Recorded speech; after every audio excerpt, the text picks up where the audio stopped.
केरल में तेजस्वी यादव ने के दिए एक बयान ने बवाल मचा दिया है। जहां चुनाव प्रचार करने पहुंचे तेजस्वी यादव ने बिहार की तुलना केरल से करते हुए बिहार को पिछड़ा राज्य बताया।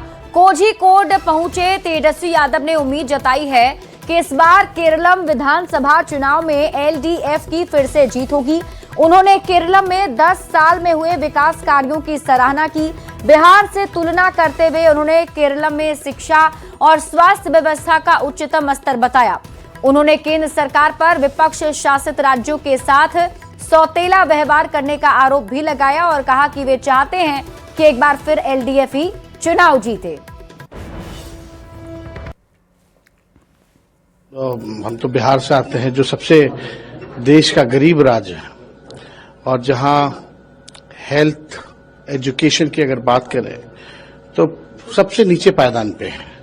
लेकिन वहीं केरला की अगर बात करें तो केरला जो है हेल्थ हो या एजुकेशन हो या तमाम ऑल सेक्टर्स हों, काफी डेवलप्ड स्टेट है। तो हम लोग तो उदाहरण देते हैं कि भाई केरला जैसा हमारा हेल्थ सेक्टर बने, हमारा एजुकेशन सेक्टर बने। और जिस हिसाब से कोविड के टाइम में भी जो नरेगा गवर्नमेंट ने जो काम किया है, तो हम लोग चाहते हैं कि इस बार पुनः एलडीएफ की सरकार बने। वहीं तेजस्वी यादव के बयान पर सियासत भी तेज हो गई है। एनडीए ने तेजस्वी यादव के बयान की निंदा की और जमकर निशाना भी साधा। आरजेडी ने बयान का समर्थन किया है। जी, आपकी फितरत ही है कि बिहार को और बिहारियों को आप गाली दें और इन्हें मात्र वोट बैंक की तरह इस्तेमाल करें, क्योंकि आपके हृदय के अंदर बिहार वासियों के लिए जरा भी प्रेम और स्नेह नहीं है। तभी तो आप केरल की धरती पर जाकर बिहार को सबसे गरीब राज्य बताते हैं। तेजस्वी जी ने बिल्कुल सही कहा है। बिहार को केरला की ऊंचाइयों तक लेकर के जाना है। केरला की लिटरेसी रेट 100%, क्राइम ऑलमोस्ट निल, टूरिज्म लाजवाब, इंफ्रास्ट्रक्चर का क्या कहना, हेल्थ फैसिलिटीज बहुत ही अच्छा। एक नागरिक को जितनी सुविधाएं चाहिए सब कुछ केरला में है। जैसा अन्न खाइएगा वैसा ही दिमाग हो जाएगा। भ्रष्टाचारी का अन्न तेजस्वी यादव खा रहे हैं, उनकी कमाई खा रहे हैं। तो अब लालू जी का संदेश लेके केरलम गए। अरे ले जाते संदेश महात्मा बुद्ध का, आर्यभट्ट का, और बिहार को पिछड़ा और दरिद्र कहने का हिमाकत कैसे कर दिया। और इस वक्त की बड़ी खबर आपको बताते हैं। डिप्टी सीएम विजय सिन्हा की बड़ी घोषणा। दूसरे राज्य से बालू और खनिज लाने वाले पर सख्ती के निर्देश दिए गए हैं। अन्य राज्यों से खनिज लाने वाले वाहनों को ट्रांजिट पास लेना अनिवार्य होगा। नियम का पालन नहीं करने वाले पर 25 गुना ज्यादा जुर्माना लगेगा। पत्थर के लिए 30 स्थान चयनित किए गए हैं। जल्द ही पत्थर की खुदाई के लिए पूरी प्रक्रिया का ऐलान किया जाएगा। की लड़ाई का प्रयास समझी जाती थी। माइंस डिपार्टमेंट को लोग उसी रूप में लेते थे। ऐसे में आतंक, अपराध और अराजकता के प्रति जीरो टॉलरेंस का माननीय मुख्यमंत्री जी और एनडीए सरकार का जो शंखनाद था, आज आदरणीय प्रधानमंत्री जी के आशीर्वाद और माननीय मुख्यमंत्री जी के प्रोत्साहन से हमने बिहार खनन परिदृश्य को उपद्रव के प्रयास से उद्यमिता के उभरते हुए क्षेत्र में बदलने का प्रयास किया है। आज बिहार में अवैध खनन की नहीं, राजस्व संग्रह की चर्चा हो रही है। ओवरलोडिंग की जगह अब अपॉर्चुनिटी की बात बिहार के अंदर की जा रही है। मुख्यमंत्री नीतीश कुमार ने दक्षता भवन का निरीक्षण किया। उन्होंने वाल्मीकि परिसर में बिपाड स्किल पार्क के दक्षता भवन का निरीक्षण किया और अधिकारियों को कई निर्देश भी दिए। इस दौरान कई क्लास का निरीक्षण कर छात्र छात्राओं से मुख्यमंत्री ने बात भी की। ये तस्वीर हम आपको दिखा रहे हैं जब मुख्यमंत्री नीतीश कुमार दक्षता भवन के निरीक्षण करने के लिए पहुंचे थे और उस वक्त वहां पर मौजूद छात्र छात्राओं से नीतीश कुमार ने बातचीत भी की और अधिकारियों को कई निर्देश दिए हैं। बिहार में अब नर्सिंग संस्थानों को मान्यता लेने के लिए सचिवालय के चक्कर नहीं लगाने होंगे, बल्कि घर बैठे ही अब संस्थानों को स्वास्थ्य विभाग मान्यता देगा। स्वास्थ्य मंत्री मंगल पांडे, स्वास्थ्य सचिव लोकेश कुमार सिंह ने नर्सिंग संस्थानों को मान्यता देने के लिए डिजिटल प्लेटफॉर्म का शुभारंभ किया है। इस दौरान राज्य के सैकड़ों संस्थान के संचालक और छात्र छात्राएं मौजूद रहे। स्वास्थ्य मंत्री ने शुभारंभ के साथ ही 5 नर्सिंग संस्थानों को मान्यता पत्र सौंपा और कहा कि अब सरकार के साथ संस्थानों को भी सत्यापन समीक्षा में सहूलियत होगी।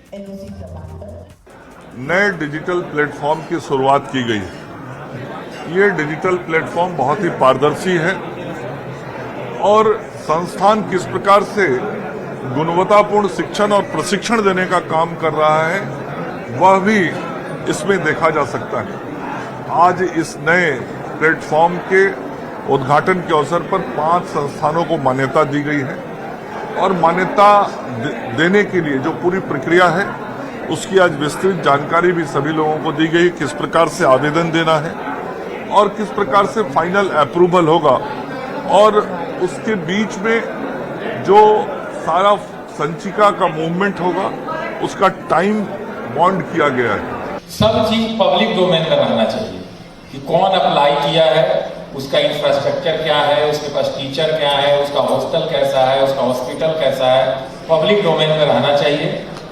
और हम जब इस पर करें अनुमति दें तो एकदम इसी पर ऑनलाइन दें और जैसे सक्षम प्राधिकार हम हैं चाहे माननीय मंत्री जी अप्रूवल किए तो वहीं से आपको मेल चला गया कि आपका काम हो गया, एनओसी हो गया। फिर आपको जगह जगह जाके अपना कागज लेने का जरूरत नहीं है। आज से बिजली को लेकर नया नियम लागू है, जिसमें सुबह में सस्ती और रात को महंगी बिजली मिलेगी।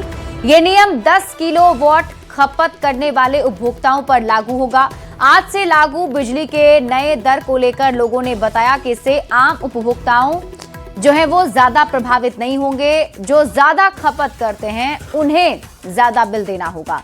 लोगों ने बिजली की नई दरों पर मिली जुली प्रतिक्रिया देते हुए कहा है कि फिलहाल कोई दिक्कत नहीं है, लेकिन 10 किलोवाट से कम किया गया तो परेशानी होगी। तो आपको बता दें कि ये बिजली को लेकर के बड़ा बदलाव किया गया है और झारखंड से एक बड़ी खबर सामने आ रही है। झारखंड में आज से बिजली महंगी हो गई है और झारखंड में भी बिजली टैरिफ की नई दर लागू हुई है। बिजली की दर 50 से 55 पैसे यूनिट महंगी हो गई है। 200 से 400 यूनिट तक प्रति यूनिट 5 रुपए 35 पैसे होंगे और 400 से अधिक इस्तेमाल पर 7 रुपए 40 पैसे प्रति यूनिट होंगे। यानी कि बिजली खपत के हिसाब से यहां भी दरों में बदलाव किया गया है। और देखिए झारखंड में आज से बिजली महंगी हो गई है। झारखंड में भी बिजली टैरिफ की नई दर लागू हो गई है। बिजली की दर जो है वो 50 से 55 पैसे प्रति यूनिट महंगी हो गई है। अगर आप 200 से 400 यूनिट तक खपत करते हैं बिजली का तो प्रति यूनिट आपको 5 रुपए 35 पैसे देने पड़ेंगे। अगर आप 400 से ज्यादा बिजली का इस्तेमाल करते हैं तो 7 रुपए 40 पैसे प्रति यूनिट देने होंगे। मुजफ्फरपुर से आपको बड़ी खबर बताते हैं, जहां करीब 8 घंटे बाद टावर से नीचे उतरा है युवक। मोबाइल टावर पर चढ़कर मांग कर रहा था और अब देखिए युवक नीचे उतर गया है। 8 घंटे की कड़ी मशक्कत करनी पड़ी। दरअसल प्रेमिका को बुलाने की वो मांग कर रहा था और घंटों तक ये ड्रामा चलता रहा। हमने आपको वो तस्वीर भी दिखाई और ये तस्वीर आप देख लीजिए। यही वो मोबाइल टावर है जिसके ऊपर ये युवक जो है वो चढ़ गया था और बताया जा रहा है कि इस टावर, ये जो टावर है उसकी ऊंचाई 200 फीट है। 200 फीट ऊंची मोबाइल टावर पर वो चढ़ गया था और मांग कर रहा था अपनी गर्लफ्रेंड को बुलाने के लिए। घंटों तक ये हाई वोल्टेज ड्रामा चलता रहा। प्रशासन और परिजनों के समझाने पर युवक नीचे उतर गया है। पारू के धरफरी का रहने वाला अनीश कुमार बताया जा रहा है जो मोबाइल टावर पर चढ़ गया था और ये तस्वीर भी आप देखिए जिसे अब सुरक्षित नीचे उतार लिया गया है। अनीश अनमोल से आई फेसबुक। और अब बात लॉ एंड ऑर्डर की कर लेते हैं।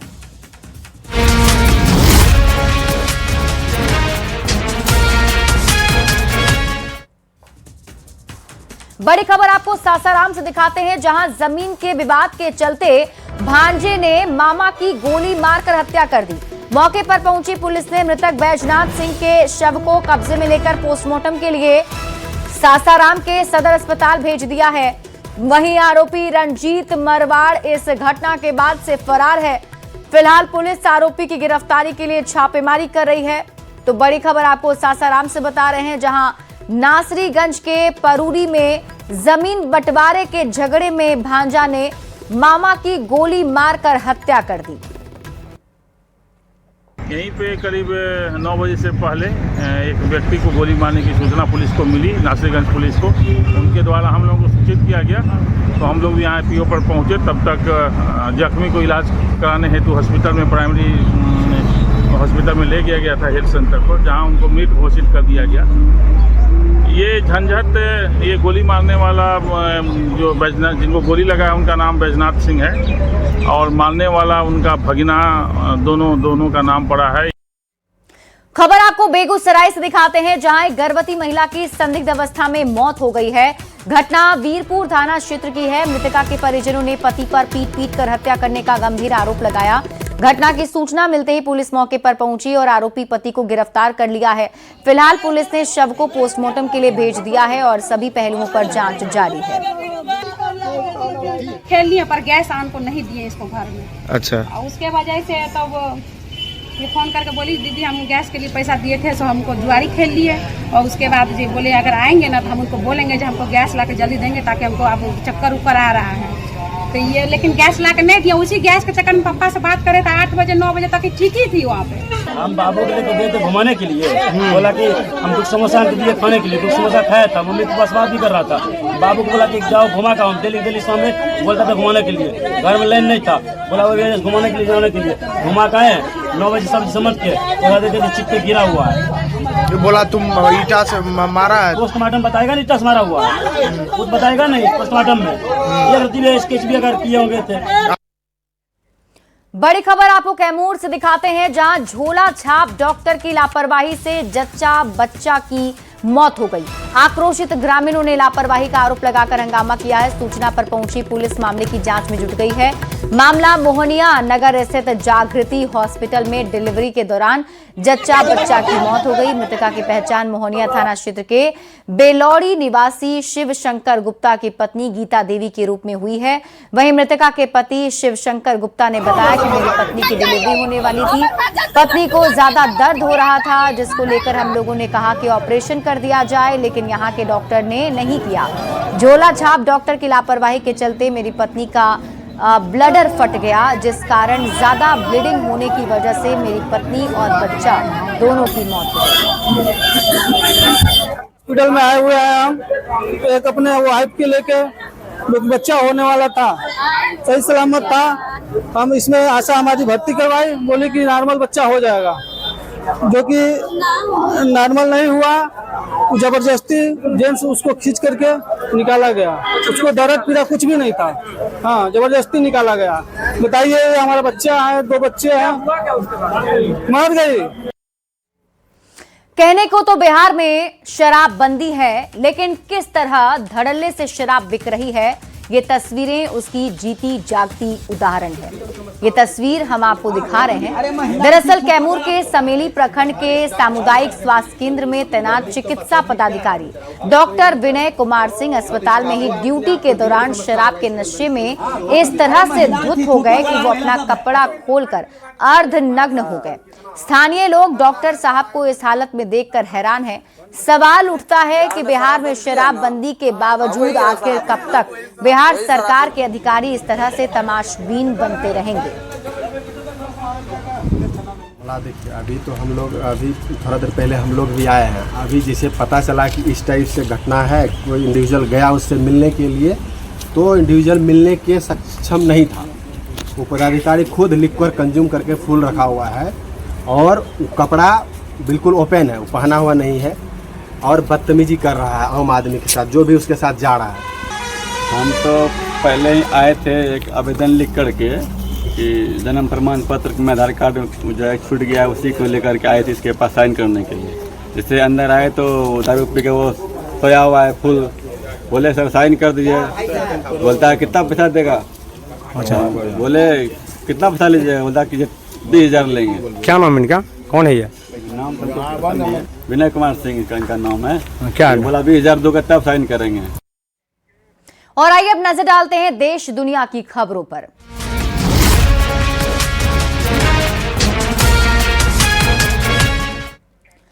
चंडीगढ़ से बड़ी खबर मिल रही है। चंडीगढ़ में बीजेपी दफ्तर के बाहर धमाके की खबर है। सेक्टर 37 में बीजेपी दफ्तर के बाहर धमाके की खबर मिल रही है। चंडीगढ़ पुलिस धमाके की जांच में जुटी हुई है। बाइक सवार लड़कों ने धमाके को अंजाम दिया है और बताया जा रहा है कि इस धमाके में हालांकि किसी के घायल होने की खबर नहीं है। तो इस वक्त की बड़ी खबर आपको बता रहे हैं चंडीगढ़ से, जहां बीजेपी ऑफिस के बाहर धमाका हुआ है। सेक्टर 37 में बीजेपी का ऑफिस है जहां ये धमाका हुआ। धमाके की खबर मिली है। चंडीगढ़ पुलिस अब पूरे मामले की जांच पड़ताल में जुटी हुई है। ये तस्वीर हम आपको दिखा रहे हैं जहां पर आप देखिए धमाका किया गया है। बताया जा रहा है कि बीजेपी ऑफिस जो सेक्टर 37 में है उस दफ्तर के बाहर धमाका किया गया। बाइक सवार कुछ लड़के थे जिन्होंने ये धमाका किया है। जैसे ही पुलिस को जानकारी मिली है, प्रशासन की टीम मामले की जांच पड़ताल में जुट गई है। अच्छी बात यह है कि इस धमाके की चपेट में कोई नहीं आया है, कोई हताहत की खबर नहीं है। और इस वक्त की बड़ी खबर आपको बताते हैं, पीएम मोदी शाम 7 बजे करेंगे सीसीएस की बैठक। पश्चिम एशिया संकट पर बैठक में समीक्षा होगी। सीसीएस की बैठक में कई मंत्री भी शामिल होंगे। और आपको बता दें 22 मार्च को सीसीएस की पिछली बैठक हुई थी। उस वक्त भी युद्ध को लेकर के समीक्षा की गई थी। पश्चिम एशिया में जो तनाव चल रहे हैं उसे लेकर समीक्षा हुई थी। और एक बार फिर से आज शाम 7 बजे पीएम मोदी की अध्यक्षता में सीसीएस की बैठक होने वाली है। क्रूड ऑयल को लेकर पेट्रोलियम मंत्रालय का बड़ा बयान सामने आया है। क्रूड ऑयल की स्थिति पूरी तरह सामान्य है। सरकार ने यह जानकारी दी है। सरकार ने कहा है कि हमारी रिफाइनरियां उच्चतम स्तर पर चल रही हैं। घरेलू उपभोक्ताओं के लिए तेल के दाम नहीं बढ़े हैं। घरेलू उपभोक्ताओं के लिए सिलेंडर के दाम भी नहीं बढ़े हैं। गैस की 70% आपूर्ति को सुनिश्चित किया गया है। सरकार ने यह भी कहा है कि पैनिक में सिलेंडर की खरीद ना करें। तो बड़ी खबर आपको बता रहे हैं, एलपीजी गैस सिलेंडर को लेकर के भी ऐलान किया गया है सरकार की तरफ से, कहीं कोई कमी नहीं है। कि आप सभी जानते हैं कि हमारी क्रूड इन्वेंट्री सफिशिएंट है और भारत सरकार ने अगले 2 महीने के लिए सफिशिएंट क्रूड के लिए अरेंजमेंट किया हुआ है। हमारी रिफाइनरीज उच्चतम स्तर पर चल रही हैं। रिटेल आउटलेट्स पर कोई ड्राई आउट रिपोर्टेड नहीं है। इस संबंध में मैं आपको बताना चाहूँगी कि लगभग 2 महीने पहले जो ब्रेंट $70 पर बैरल की रेंज में चल रहा था वो आज $100 के ऊपर पहुंच चुका है। इसके बावजूद घरेलू उपभोक्ताओं के लिए पेट्रोल डीजल की दरों में कोई वृद्धि नहीं की गई है। 6 अप्रैल 2022 से पेट्रोल और डीजल का दाम नहीं बढ़ाया गया है और मार्च 2024 में पेट्रोल और डीजल का दाम 2 रुपये कम किया गया था, जो अभी भी बरकरार है। राजधानी पटना के दानापुर से बड़ी खबर है, जहां गोकुला गैस एजेंसी के सामने गैस नहीं मिलने पर लोगों ने विरोध जताया है। बड़ी संख्या में उपभोक्ता गैस सिलेंडर लेने के लिए पहुंचे थे। सिलेंडर न मिलने पर गोकुला गैस एजेंसी पर हंगामे की स्थिति बन गई। लोगों का कहना है कि बार बार एजेंसी के चक्कर लगा रहे हैं, लेकिन हर बार उन्हें निराशा ही हाथ लग रही है। इससे आम लोगों में काफी आक्रोश है। कितना छोड़ के आऊंगी? प्रशासन आए, उनको एक्शन लेना चाहिए। जो आपको मिलेगा ये बोलने का, ये नहीं जो नहीं मिलेगा। आज नहीं मिले, कोई भी आ जाए। आज यहाँ आए, लाइन में लगे हुए हैं, फिर 8-8:30 बजे के बाद बोलता है जो नहीं मिलेगा। अति सर्वर अति हो गया, पूरे मतलब यहाँ अति हो गया है। कितने बजे किसी को नहीं, लाइन लगभग 7:30 बजे से हम लगे हैं, उससे पहले से भी बड़ा लाइन है। अभी क्या बोला जा रहा है? बोल रहा है कि आज नहीं मिलेगा। काहे नहीं मिलेगा? आज बोला गया है कि आज नहीं। 3 दिन घूर के गए हैं, आज नंबर पर आए। पूर्वी चंपारण में हो रही गैस की किल्लत को लेकर जिले के प्रभारी सचिव और खाद्य उपभोक्ता विभाग के सचिव अभय कुमार सिंह ने डीएम, एसपी और सभी अधिकारियों के साथ बैठक की है।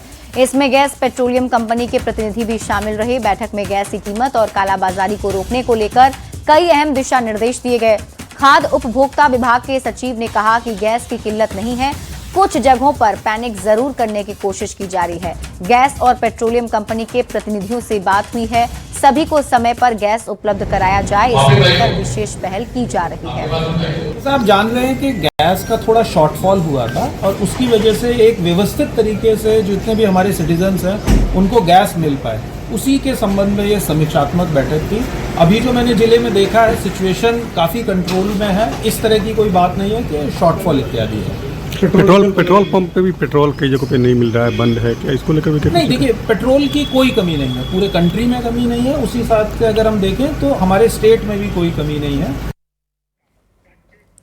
प्रधानमंत्री नरेंद्र मोदी ने आज असम दौरे के दौरान डिब्रूगढ़ के चाय बागान पहुंचकर वहां काम कर रहे लोगों को चौंका दिया। पीएम मोदी ने इस दौरान महिलाओं संग बातचीत की और उनके अनुरोध पर सेल्फी भी खिंचाई। पीएम ने चाय बागान की तस्वीरें अपने एक्स हैंडल पर शेयर की है। चाय बागान की कुछ तस्वीरें शेयर करते हुए पीएम मोदी ने लिखा कि चाय असम की आत्मा है, यहाँ की चाय ने पूरी दुनिया में अपनी पहचान बनाई है। आज सुबह डिब्रूगढ़ में मैं एक चाय के बागान में गया और वहां काम करने वाली महिलाओं से बातचीत की। ये मेरे लिए बहुत ही यादगार अनुभव था। और अब बात मिडिल ईस्ट में जारी युद्ध की कर लेते हैं। ईरान को एक बार फिर खुली सैन्य धमकी दी गई है। अमेरिका के राष्ट्रपति डोनाल्ड ट्रंप ने कहा है कि अगर ईरान भविष्य में परमाणु हथियार बनाने की स्थिति में पहुंचा तो अमेरिका उसे दोबारा जोरदार सैन्य कार्रवाई से कुचल देगा। ट्रंप ने दावा किया कि उनके जैसा राष्ट्रपति सत्ता में रहा तो ईरान को किसी भी कीमत पर परमाणु ताकत नहीं बनने दिया जाएगा। ट्रंप के इस बयान को पश्चिम एशिया में पहले से जारी तनाव को और ज्यादा भड़काने वाला माना जा रहा है। And when they are ready, maybe in a long time from now, able to do a nuclear weapon, you'll have a president that will be like me and that he will go there and he'll knock the hell out of them again because they cannot have a nuclear weapon. They are very rapid. युद्ध को लेकर बड़ी खबर है। America के Washington में drone खतरे पर पेंटागन अलर्ट। रक्षा और विदेश मंत्री के घर के पास ड्रोन दिखा है। एंटी ड्रोन लेजर सिस्टम तैनात करने पर चर्चा हो रही है। तो इस वक्त की बड़ी खबर आपको युद्ध से जुड़ी हुई बता रहे हैं। अमेरिका के वॉशिंगटन में भी देखिए ड्रोन खतरे पर पेंटागन अलर्ट है। रक्षा और विदेश मंत्री के घर के पास ड्रोन दिखा था और एंटी ड्रोन लेजर सिस्टम भी तैनात करने पर चर्चा हो रही है। इजराइल के बेनी बराक में ईरान का बड़ा हमला देखने को मिला। इजराइल ने ईरानी एयर स्ट्राइक की पुष्टि की है। ईरान के हमले में 14 लोग घायल हुए हैं। रिहायशी इलाके में ये मिसाइल गिरी जिसमें 14 लोग इसकी चपेट में आ गए हैं। ये तस्वीरें भी आपको हम दिखा रहे हैं। इजराइल के बेनी बराक इलाके में ईरान ने ये बड़ा हमला किया है। इजराइल ने इस ईरानी एयर स्ट्राइक की पुष्टि भी की है और बताया जा रहा है कि 14 लोगों की इसमें मौत हो गई है।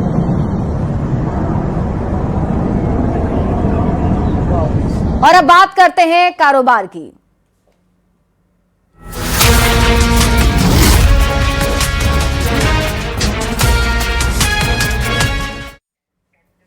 ईरान और इजराइल युद्ध के चलते पिछले एक महीने से शेयर बाजार में भारी गिरावट देखने को मिली है, लेकिन आज 1 अप्रैल को पॉजिटिव शुरुआत हुई।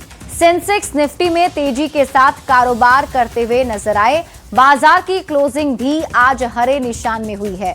निफ्टी 348 अंक चढ़कर 22,679 पर बंद हुआ है, जबकि सेंसेक्स 1,186 पॉइंट चढ़कर 73,134 पर क्लोज हुआ है। इस तेजी की सबसे बड़ी वजह डोनाल्ड ट्रंप का बयान माना जा रहा है। उन्होंने ईरान से जंग खत्म होने के संकेत दिए हैं और ट्रंप ने इस जंग पर बड़ा बयान देते हुए कहा कि अमेरिका 2-3 हफ्ते में ईरान छोड़ देगा। ईरान और इजराइल युद्ध के चलते सोना चांदी की कीमतों में लगातार उठक पटक देखी जा रही है। हालांकि 1 अप्रैल 2026 को सोना चांदी की कीमतों में फिर से उछाल देखने को मिली। 999 शुद्धता वाले यानी कि 24 कैरेट सोने का रेट 1,50,000 रुपए प्रति 10 ग्राम के करीब पहुंच गया है। वहीं चांदी की कीमत में भी भारी बढ़ोतरी दर्ज की गई है। चांदी के भाव में 9,348 रुपए प्रति किलो का उछाल आया है। और खबरें अब आपको खेल से जुड़ी हुई दिखाते हैं।